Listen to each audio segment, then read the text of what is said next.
Olá, galerinha, bom dia aí. Vamos falar hoje sobre a astronomia, certo, gente? Então aqui, ó, nós temos aí todo o resumo da parte de astronomia, ok, nono ano? Então, ó, a astronomia, ela vai falar dos planetas, da relação entre os planetas, do Sol, certo? E por aí vai. Então, ó, nós temos os caras principais que são Ptolomeu, Copérnico, o Giordano Bruno, Galileu, Tycho Brahe e Kepler. Então esses são os caras responsáveis aí pelo movimento dos planetas, certo? Então nós temos o seguinte: Ptolomeu ele era discípulo de Aristóteles, lá da Grécia Antiga, certo? Já o Copérnico era discípulo de um cara chamado Aristarcamos de Sá. Então, geralmente, os mesmos pensamentos os caras eles estudaram. Por exemplo, Ptolomeu acreditava na teoria geocêntrica. Geo quer dizer terra, cêntrica quer dizer centro. Então, o Ptolomeu acreditava que a Terra era o centro do universo. Ou seja, na posição que a gente tem o Sol hoje, esse cara acreditava que seria a Terra. E na posição que a gente tem a Terra, ele acreditava que seria o Sol. Então era muito complicado para a época, para entender isso, entender que os planetas, nessa época aqui conhecia apenas 6 planetas, não conhecia os 2 últimos, né? Só conhecíamos 6 planetas, apesar de atualmente Plutão ser considerado microplaneta, né? Ou planeta não, certo? Então nessa época só conheciam 6 planetas, certo, gente? Então o que acontece aqui, ó? Então, para Ptolomeu, que era discípulo de Aristóteles, ele acreditava na teoria geocêntrica e publicou tudo sobre isso aí. Então, ele acreditava que a Terra era o centro do universo. Aí vem um cara chamado Copérnico, sim, e essa ideia aqui de Ptolomeu, ela era muito aceita pela Igreja Católica. Por que ela era muito aceita pela igreja? Pelo seguinte motivo: geo significa terra, cêntrica significa centro. Então, nós temos aí que a Terra é o centro do universo. Acontece que, se nós pegarmos a Bíblia, nós vamos observar lá, e lá está dizendo o seguinte: que Deus fez o homem à sua imagem e semelhança. Então, se Deus fez o homem à sua imagem e semelhança, significa que nós temos a mesma semelhança de Deus. Então, portanto, se a Terra é o centro do universo e o homem mora na Terra, então o homem é o centro do universo. Mas o homem representa Deus na Terra, então Deus é o centro do universo. Então essa era a ideia da Igreja Católica em relação à teoria geocêntrica, certo?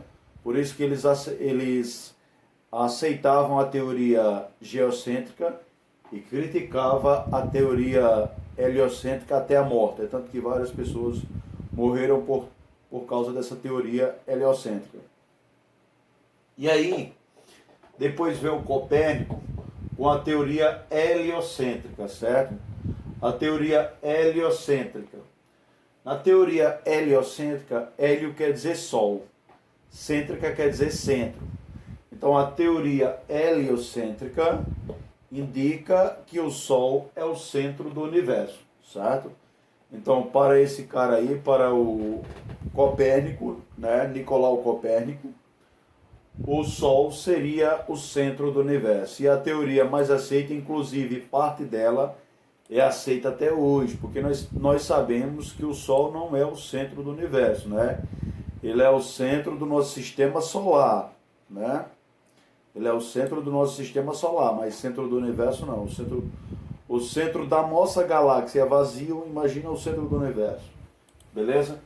Então, por isso que a teoria heliocêntrica ela foi muito criticada pela igreja, porque ela foi de contrapartida à teoria geocêntrica. Então, essa teoria de Nicolau Copérnico, né, que o Sol é o centro do universo, ela foi muito criticada pela Igreja Católica. É tanto que o Copérnico, ele só publicou um livro sobre a teoria heliocêntrica quando ele estava no leito de morte, quando ele estava prestes a morrer, certo? Estava muito doente. E aí ele foi criticado bastante pela igreja, e para não morrer ele disse que foi Deus que quis assim. Deus quis que o Sol fosse o centro do universo. Beleza? Então foi aí que funcionou essa teoria. Tudo bem, gente? Então essa é a teoria heliocêntrica. Lembrando, o Copérnico era discípulo de Aristarcamos de Sá, ou seja, esse cara lá da Grécia Antiga, ele também acreditava nesse pensamento heliocêntrico, tá? Depois nós temos aí o Giordano Bruno. Os dois de cima eram cientistas, agora o Giordano Bruno não, ele era um cara... O Giordano Bruno, gente, ele é aquele cara curioso, certo? Ele não era cientista. Ele não sabia nada sobre o universo. Mas um dia ele encontrou os livros proibidos, certo? Ele encontrou os livros proibidos. E aí ele começou a ler os livros proibidos, certo? Inclusive o livro de Copérnico, ele foi considerado pela Igreja Católica como herege, certo? O livro. Então o que acontece? Giordano Bruno, ele andando por alguns lugares da Itália, ele caiu lá numa região de livros proibidos. E quando ele leu esse um dos livros proibidos, pegando o raciocínio que ele achou lá do livro, ele chegou à conclusão que se você subir, você nunca chega no fim. Ou seja, então ele chegou à conclusão que o universo é sem limites. Então se você subir, você nunca vai chegar no fim. Então o universo não tem limites, segundo ele, certo? Teoria que ele acreditava lá, que ele leu num livro. E a outra questão foi que ele disse, foi sobre o modelo heliocêntrico. Ele defendia bastante esse modelo de Copérnico, certo? Ele falou também que a Terra era redonda. Por essas observações, ele foi criticado pela igreja e ele foi queimado em praça pública. E esse ponto aí ficou conhecido como Santa Inquisição, certo? Então ele foi queimado em praça pública.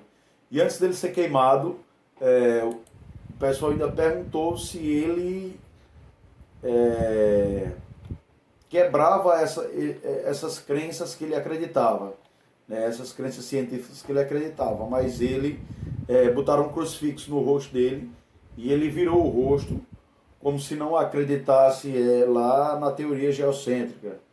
E aí ele acabou sendo morto em praça pública, foi queimado em praça pública, certo? Então essa parte da história ficou conhecida como Santa Inquisição, ok, galera? Pessoal, depois de Giordano Bruno veio um cara chamado Galileu Galilei. Galileu Galilei foi aquele cara que fez estudos sobre a gravidade, e ele estudou as luas de Júpiter, certo? Então ele estudou as luas de Júpiter. Como o nosso principal objetivo aqui é sobre o movimento dos planetas, então eu coloquei só a parte que interessava. Ou seja, Galileu Galilei defendia cegamente a teoria heliocêntrica. Então Galileu Galilei defendia cegamente a teoria heliocêntrica, ou seja, que o Sol era o centro do universo. Acontece que a igreja chega para ele e fala assim, ó, olha, o teu amigo Giordano Bruno lá, ele morreu porque ele acreditava nessa teoria. Se você não desmentir o que você acredita sobre a teoria heliocêntrica, vai acontecer a mesma coisa com você. E aí Giordano Bruno, e aí o Galileu Galilei, para não ser morto igual Giordano Bruno, desmentiu o que ele achava da teoria heliocêntrica. Beleza, galera? Por último, aqui nesse segmento, nós temos um cara aí chamado Tycho Brahe. Tycho Brahe era aquele cara pão duro, era aquele cara muito miserável, certo? Ele era um cara bastante miserável.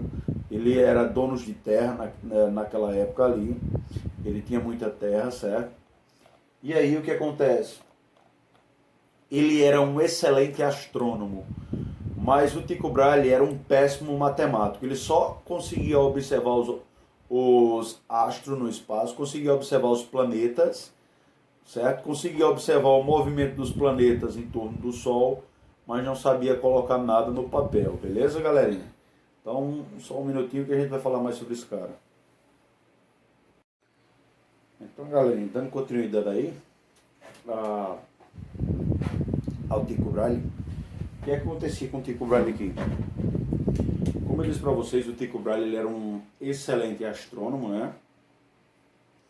Ele era um excelente astrônomo, mas não entendia muito de matemática. Então ele sabia observar o universo, mas na hora de colocar no papel ele não conseguia. É aí que ele contrata um cara chamado John Kepler, Jonas Kepler. O Kepler era um excelente matemático e um excelente físico. Então, o Tycho Brahe pagava muito mal ao Kepler, pagava mal pra caramba ao Kepler. O que acontece? Devido aí aos estudos feitos pelos dois, o Tycho Brahe ele fica muito conhecido na Europa. E aí, devido a ele ficar muito conhecido na Europa, ele é convidado pelo rei da Espanha, rei da França, ele é convidado do rei da França para fazer uma comemoração lá, certo? E aí, quando ele chega nessa comemoração, eles começam a beber sem parar. Eu acho que vocês já viram filmes de guerra, já observaram que naquelas guerras antigas, quando eles vão comemorar uma vitória, eles bebem sem parar, até acabar a última gota de vinho, né? Lá na época. Então foi o que aconteceu com o Tycho Brahe. O Tycho Brahe foi lá na presença do rei, começou a beber com o rei, só que de repente a bexiga dele começou a encher demais, começou a encher. Naquela época você não poderia pedir para ir ao banheiro, e se ele fizesse as necessidades fisiológicas ali na presença do rei, ele poderia ser levado à forca. Então, para evitar isso, ele continuou bebendo, não poderia parar de beber, e porque também seria uma afronta ao rei, e nem poderia pedir para ir ao banheiro, porque também seria uma afronta ao rei. Então, o que acontece? Devido a isso, ele ficou bebendo ali sem parar, e de repente deu infecção urinária nele, e ele morreu ali, na presença do rei. Beleza? O Kepler, o John Kepler, o cara não era nada bobo, chega para a esposa e pede todas as anotações que ele fez para o marido dela, para o Tycho Brahe, que eu apaguei já, né? E aí o que acontece?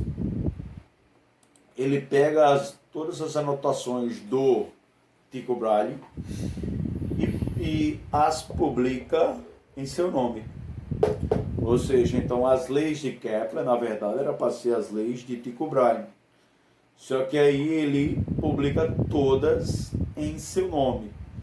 E elas são conhecidas até hoje como as leis de Kepler. Certo, galerinha? Então as leis de Kepler, gente, são três. Nós temos a lei das órbitas, temos a lei das áreas e temos a lei dos períodos. Ou seja, três leis que Kepler publicou em seu nome, que na verdade deveria ser o nome do outro cara, certo? Então vamos para a primeira lei de Kepler, né? Primeira lei de Kepler, o que é que vai dizer ela? A primeira lei de Kepler vai dizer o seguinte: os planetas, aqui são os planetas, ó, esse pontinho aqui representa o planeta, ó. Vamos que eu tenho um planeta aqui, ó. Eu tenho um planeta e ele vai varrer essa órbita, ó. Então o planeta, ele vai varrer essa órbita aqui. Essa figura aqui, gente, é o que a gente chama de elipse. É como se fosse uma circunferência oval. Então você baixa a parte de cima e para baixo, dá um pouco mais para baixo, e a parte de baixo você levanta um pouco mais para cima da circunferência, de maneira que ela fica no formato oval. Então é assim o movimento dos planetas em torno do Sol, só que a gente faz como se elas tivessem circunferências perfeitas. Essa região aqui nós chamamos de foco. É como se a elipse tivesse dois focos, foco 1 e foco 2. Esses focos, na verdade, são os centros, igual o centro de uma circunferência. Em uma circunferência você tem um único centro, Na elipse você tem 2, porque ela achatou demais, então ficou com 2 centros. Então o que acontece aqui?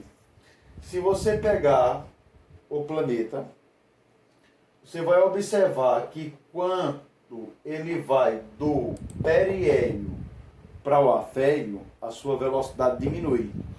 Ou seja, se a velocidade dele diminui do periélio para o afélio, significa que o movimento é retardado.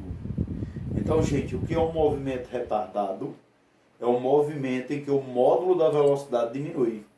Então, se você está com velocidade diminuindo, significa que você está em um movimento retardado. Já quando você passa do afélio e vai em direção ao periélio, a sua velocidade vai aumentar. Então, como a sua velocidade vai aumentar, então nós dizemos aí que está ocorrendo um movimento acelerado. Então, o que é um movimento acelerado? É um movimento em que o módulo da velocidade aumenta. Então, se o módulo da velocidade aumenta, movimento acelerado. Se o módulo da velocidade diminui, movimento retardado. Não é verdade? Então, ó, galera, professor, o que o periélio e o afélio influenciam no movimento dos planetas? É simples. O que significa periélio? Peri, pegando esse radical, quer dizer perto, certo? E hélio quer dizer Sol. Então, periélio é o ponto mais próximo do Sol. Beleza? Radical e o, na verdade, o radical e o período aí, né? Então, você tem aí o seguinte, ó, periélio é o ponto mais próximo do Sol. O prefixo e o radical, na verdade. Afélio, apo quer dizer longe ou longínquo, e hélio quer dizer Sol. Então, afélio, o ponto mais distante do Sol. Então, periélio, ponto mais próximo do Sol. Afélio, ponto mais distante do Sol. Então, quando o planeta vai do periélio para o afélio, a sua velocidade diminui, movimento retardado. Quando ele vai do afélio para o periélio, a sua velocidade aumenta, movimento acelerado. Em outras palavras, gente, como nós chamamos isso aqui, nós dizemos o seguinte: o que é que diz a primeira lei de Kepler, que é a lei das órbitas? Diz: os planetas descrevem órbitas elípticas ao redor do Sol, e este, que no caso é o Sol, ocupa um dos focos da elipse. Então essa é a primeira lei de Kepler. Vamos agora para a segunda lei, gente. Segunda lei de Kepler. O que é que diz a segunda lei de Kepler? A segunda lei de Kepler diz o seguinte: se você pegar uma areazinha, ó, se você pegar essa área aqui, se você pegar essa área aqui A1, ó, se você pegar essa área ali A1, então, galera, se você pegar essa areazinha aqui, ó, ao qual nós chamamos de A1, ela vai ser exatamente igual a essa área aqui, ó, que nós chamamos de A2. Então significa que os planetas varrem áreas iguais em tempos iguais. Ou seja, o tempo que leva para o planeta sair desse pontinho aqui, ó, para esse ponto aqui, é o mesmo tempo que leva para o planeta sair desse pontinho aqui para esse. Ou seja, embora esse aqui seja mais distante, mas como a velocidade é maior, então no final ela será recompensada com a velocidade menor aqui desse lado. Então aqui é mais estreito essa parte, certo? Não está bem a figura não, mas ela é mais estreita. Então ela vai percorrer áreas iguais em tempos iguais. Então isso é chamado de lei das áreas, ou segunda lei de Kepler. Então os planetas varrem áreas iguais em tempos iguais. Galera, e aí nós temos o seguinte, ó. Nós temos que, se pegarmos a área e dividir pelo intervalo de tempos, nós vamos encontrar um K. Esse K nós chamamos de velocidade aerolar. Então, o K é nada mais, nada menos que a velocidade aerolar. Então, a velocidade aerolar é a razão entre a área e o intervalo de tempo, tá certo, galera? Valeu, pessoal. Essa foi a primeira aula aí referente ao segundo bimestre, tá, galera? Tudo de bom aí para vocês e até a próxima, se assim o Criador nos permitir.